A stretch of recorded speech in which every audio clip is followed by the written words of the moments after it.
You are Locked On Gators, your daily podcast on the Florida Gators. Part of the Locked On Podcast Network, your team every day.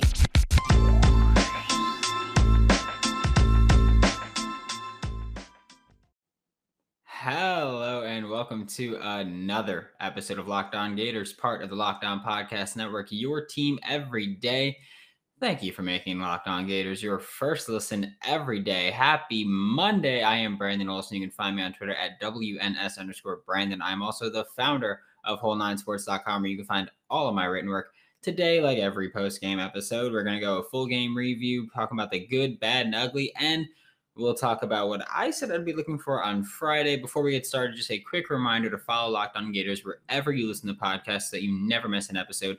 Please do subscribe to Locked On Gators on YouTube because we're having a blast, and tomorrow's Tape Tuesday, so you're going to miss out probably if you don't subscribe or don't watch. And check my pinned tweet and let Locked On know why Florida has the best fan base, just because I want to talk that talk to everybody else, you know? Getting right into it, we're going to take a look at the review as the offense. The offense was incredibly boring and very bland in the first half. It was lulling Tennessee, the fans, and myself to sleep for the most part.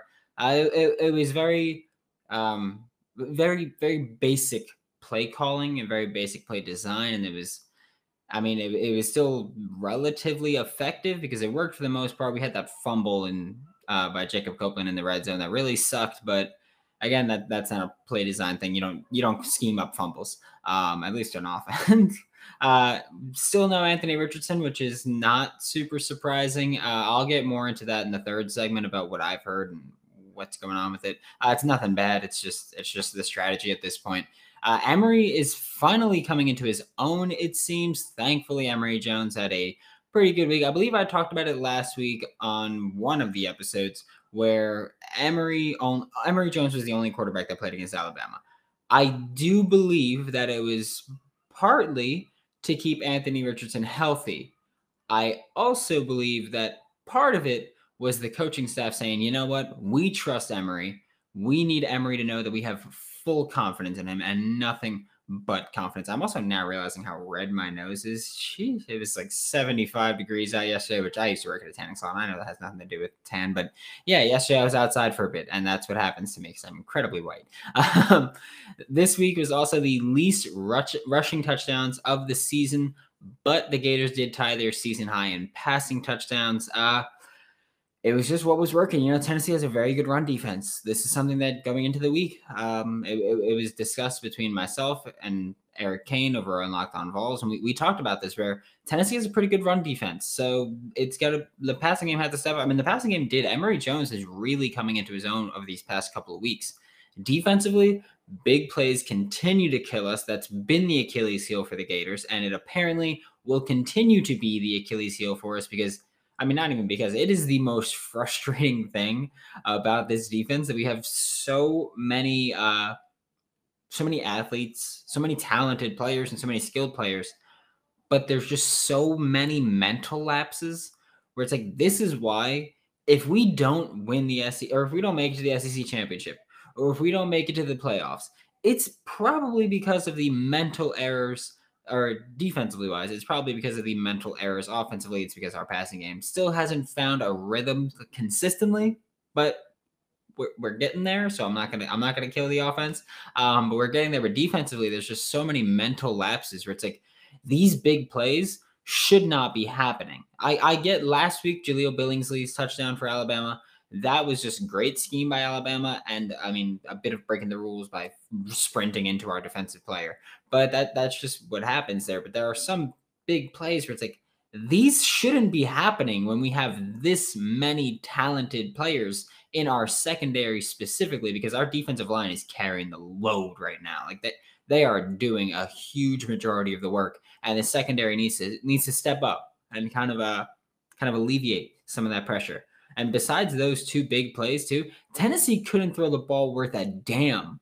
But because we had those two terrible plays, Tennessee was in the game for most of the game. But if they didn't have those two big plays, they were screwed the entire time. They had two big plays early and then stopped. And it's like, look, I get that we can celebrate recovering after a rough start, but 2 terrible first quarters in a row, or at least 2 first quarters where we don't dominate the way we should, and 2 first halves where we don't kind of make our presence known. That's going to get us killed against Georgia, probably even against LSU. Bama, we got lucky with how bad our first quarter was that our defense really just cleaned up after that. Not having Kyer Elam in the secondary this week is what kind of killed us, specifically on that second huge play, because it was just blown completely. It was just atrocious. Elijah Blades played for the first time since the opener, and I can't remember which play it was on, but I remember he laid a solid hit on the running back, and I was like, who the hell out here hitting like that? And it was Elijah Blades just putting his shoulder into dudes right on the sideline too. And I'm not going to celebrate this part, but I do believe that the running back came up hobbled after that, which is unfortunate. It's a good hit, clean hit. More importantly, especially when it causes an injury, that it's a clean hit's more important. But the defense, it's not there yet. And the thing is, if our Gators want to compete for the SEC title and want to make a playoff game for the first time, defense needs to get there. The secondary needs to get there, actually. I'm not even going to say defense. Linebackers are banged up right now. D-line is playing out of their freaking minds. And the secondary is just lackluster at this point. I don't know how else to put it. They're disappointing is what they are so far. Offense coming into their own, still not there, but getting there. That's the important part. Getting there. Improvement is what we're looking for. All right, football fanatics, have you heard about Prize Picks? Prize Picks is daily fantasy made easy. I love this, and I know you will too. Prize Picks offers every sport you can think of, like NFL, college football, NBA, college basketball, MLB, soccer, MMA, and more. And it is one of the only places where you can bet college football props, because those are incredibly difficult to find, and PrizePicks has more than anyone in the world, from Power 5 to mid-major, and you might not have even heard of some of the kids that you're talking about and make money off of, but hey, don't matter as long as you make that money. PrizePicks allows mixed sport entries. You can take the over on LeBron steals and the under on Mahomes passing yards, which you should never do in your life. Don't hesitate. Check out prizepicks.com or go to your app store and download the app today. PrizePicks is daily fantasy made easy. Now we're going to take a look at the good, bad, and ugly from Saturday's game against Tennessee. The good, Emory Jones. I realize that he's had a lot of criticism early on. He's gotten off to a slow start, but he's getting there. That's the important thing. He's getting there. And I stand by my statements last week. If you were in that crowd of 90,000 and you were booing your starting quarterback, you're a fool. And there's nothing, and not like the fun, like, boy, you a fool. Like, you're a fool if you did that. Same thing up to Spencer Rattler for Oklahoma, where they were chanting for his backup. And it's like, you're the home team. You support your team. I'm not saying you have to blindly support them, but if you, what are you going to get from booing your starting quarterback? You think that's going to make him be like, oh, they love me, I'm going to play a lot better now? Like, no, they're going to get turned off and they're going to not want to play for you guys. Like, they're not going to want to play their hearts out. And it's like, then you're going to bash the guy for having low character, and it's because you demolished it. So I stand by that. And I'm sorry, I'm just going off on a tangent again about that, but that's where we're at with this thing, because crowds booing their own home team and their own quarterbacks is one of the dumbest things I've ever seen. But Emory Jones, rather simple and basic offense, like I discussed in the first segment, but he made the throws he was asked to make. He extended plays with his legs, so he did even more than he was asked to at some point. And he looked, I'll say, more comfortable than ever. A little too comfortable at points where he was legit just standing in the pocket, and he's like, yeah, this is my O-line. Like, they're good enough. I'll wait.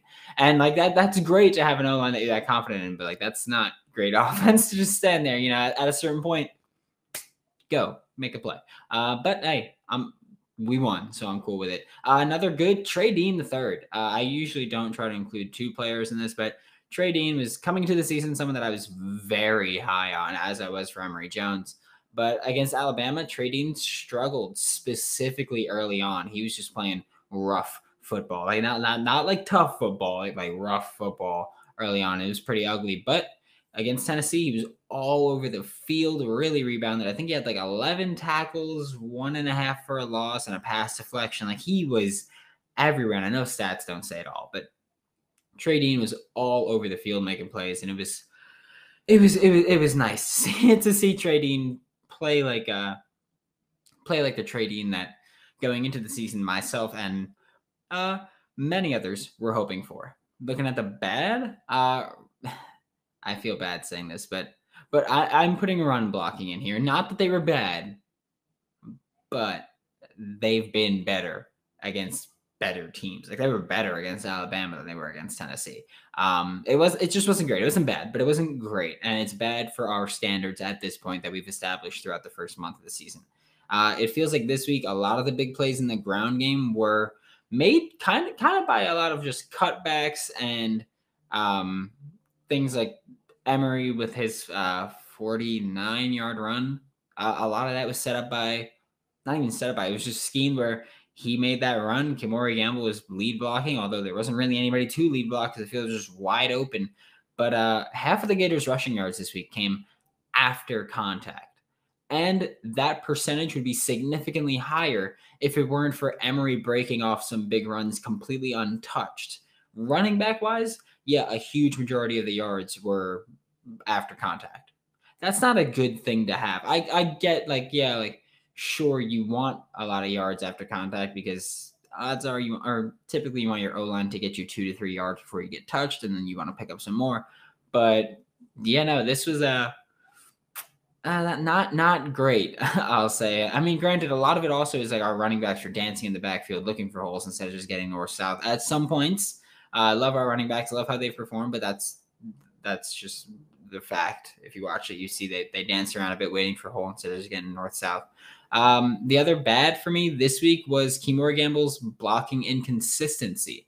This is a little nitpicky because, one, it was a good game for the Gators for the most part. It was a good game, and I'm also kind of like I've said it before, tight ends are my favorite offensive position. So I'm a tight end kind of guy. So I watch the tight ends a lot, especially now that Florida's running a lot more zone split and zone read split and all that fun stuff. But Emory Gamble way too often just tries to throw his shoulder into guys. Like, he's not putting his hands into people. He's literally just running and just going and just doing that. And it's like, what are you hoping to accomplish by doing that? You're not gonna lay someone out like trying to hit someone like that. And you're not gonna hold the block trying to hit someone like that. So that's got to get improved upon. Usually he's fine, but this week I don't know what was going on with it. The ugly big play defense. I've gone through this where, Tennessee going into the year or going into this game didn't have big plays in the passing game. They had, in fact, that 47-yard screen was the longest passing play of the season for Tennessee. And then they had a 75-yard pass that was the longest pass of the season for Tennessee. So they've had two of their longest passing plays of the season against this Gators secondary and this Gators defense. And let me tell you, if you think it's going to stop with Tennessee, it's not. Like, other teams are going to say, okay, we're just going to take shots then. We're going to take shots, and eventually they'll screw up and we'll score. And until we prove that that's not the case, that's what's going to happen. They're just going to take shots against us. We've got not an easy schedule coming up. So I would be a little weary. Vanderbilt's not going to be, hopefully, won't be too much of a challenge, but Kentucky's going to let the ball fly sometimes. And Georgia, I don't know if they're going to let the ball fly, but I think they might if they see how Swiss cheese our secondary has been. Missed tackles is another thing that is just so ugly for our Gators. Florida had 17 missed or broken tackles on Saturday, according to Pro Football Focus. That is a 17% missed tackle rate. That's a lot. Against Alabama, we had 15. That is a lot to have 17 missed tackles in a game. That is atrocious. I don't like being the guy to come at players, but I will say Diabate had 5 total tackles, 5 missed tackles, and it's that's not a good ratio to have. We've got to pick that up. This defense needs to clean it up, because a lot of the passing yards that Tennessee had also It was on these little shovel screens, and then they would just run without getting tackled. Locked On Gators is now on YouTube, and you'll see eventually that I'm a bit of a sweater. You should have seen me yesterday. I was like everywhere. But I mean, I sweat like a mother father. We know this. I was in Miami a month ago, and I was, oh my God, it was a month ago. And I was dying in that heat. But now I use SweatBlock antiperspirant wipes. SweatBlock is stronger and more effective than most clinical antiperspirants. I would know. It's gross to share this, but I would know. I sweat a lot. That's my body. Don't make fun of me. You're rude.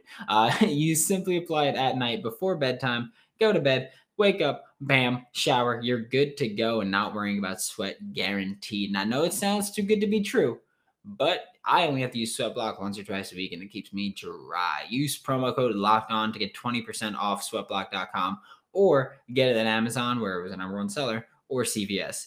And I don't know about you guys, but football season's here, and now I'm constantly reminded of how much better physique these guys are in. Like, they're jacked, just ripped to the nines. It's insane. And I'm not. So I'm committing to eating Built Bar as a snack, just instead of my sugar-filled snacks. Built Bar is the best protein bar on the market. If you're trying to eat clean, but you've got a sweet tooth like I do, like, you don't even want to know what I ate yesterday. My neighbors had a birthday party. They brought up some cake and cupcakes and other junk stuff. That's where I was at, and I was also at a festival, so whatever. But that's where I'm at. Built Bar is your low calorie, low sugar, high protein, and high fiber solution. You can even enjoy it if you're keto. Remember to use promo code LOCKED15 to get 15% off of your next order. That is locked, LOCKED15 to get 15% off of your next order at BuiltBar.com. Now, this part's going to be very quick because there wasn't a ton that I was looking for this game, but this is where we're at. Will we see Anthony Richardson? We did not see Anthony Richardson. He didn't play at all. And I alluded to this in the first segment. I've been told that the plan for Anthony Richardson is to keep him out until the Georgia game. That's just what I've been told. I don't know if that's true or if that's really the plan or what it is, but that's what I've been told. Keep Anthony Richardson out until the Georgia game to keep him healthy and get him going. It'll be interesting to see if we see Anthony Richardson at all before then, assuming obviously that assuming that there's no Emory Jones injury, which again, hope not. Just gonna knock on wood. There we go. That's how I should do it instead of knocking on this piece, and I knock down my painting or my picture, whatever. That's how it is for now. You're gonna see that, so that's where we're at. But yeah, I'm not sure if that's what's going to happen or what. I mean, I know I'm not being told. I'm not being told that to smokescreen people. That's my point. But we'll see how much we see him. Right now, my understanding is that we shouldn't expect him until Georgia. So that's the way I'm going to operate, that we're not going to see him until Georgia or until Dan Mullen specifically says, hey, Emory's going to play. When he says that, then I'll change my mind. But for now, I'm working under what I've been told. I also wanted to see how the Gators would handle Tennessee's tempo, because we know Tennessee likes to go fast. They like to go up tempo.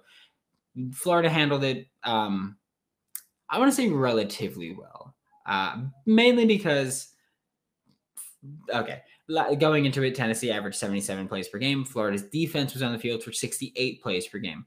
Tennessee was held to their second fewest plays of the season. Ironically, that number is 68. So Florida's defense still averages 68 plays per game, which is kind of impressive to knock it perfectly there. But also when I say relatively well, because Tennessee probably would have been on the field more if they didn't score 2 huge touchdowns. That's what I'm getting at. Like, we would have seen their tempo more early on, and we would have seen how we handle the tempo more early on if Tennessee didn't have a 47-yard touchdown on a screen, if Tennessee didn't have a 75-yard touchdown down the sideline. So we don't really, we know how we handled their tempo for the rest of the game. But my point is that we don't know how the defense would have been if, let's say Tennessee, that 47-yard drive, or that's 47-yard touchdown, got 2 more first downs and had more plays, and our defense got a little more tired. Or if that 75-yard touchdown, if that became a punt after a 30-yard or 40-yard drive, it would have been interesting to see how our defense would have rebounded. So wow, in a way, Florida let Tennessee score to keep our guys fresh. That was the plan. Wow. That was Todd Grantham finally putting in work. That's at least the way I'm going to look at it. That's a stupid way to look at it, but that's at least how I'm going to say it to make myself feel better about this defense giving up just massive plays. It's tough sometimes. That about does it for today's episode of Locked On Gators. Join me tomorrow as it's Tape Tuesday, baby. Once again, my name is Brandon Olson. I scared the crap out of my cat. You can find me on Twitter at WNS_Brandon. You can find all of my written work with Whole Nine Sports. That is WHOLENINE Sports. Be sure to check out Locked On Vols, hosted by Eric Kane, part of the Locked On Podcast Network. Eric, I feel bad for him because the Vols certainly tried, but they were just outmanned and out-talented, if we're going to be honest. I'm just going to let you know. Betting on the Gators doesn't have to be a guessing game if you listen to the new Locked On Bets podcast hosted by your boy Q and handicapping expert Lee Sterling. Get daily picks, blowout specials, wrong team favorite picks, and Lee Sterling's lock of the day. Follow the Locked On Bets podcast brought to you by BetOnline.ag wherever you listen to podcasts.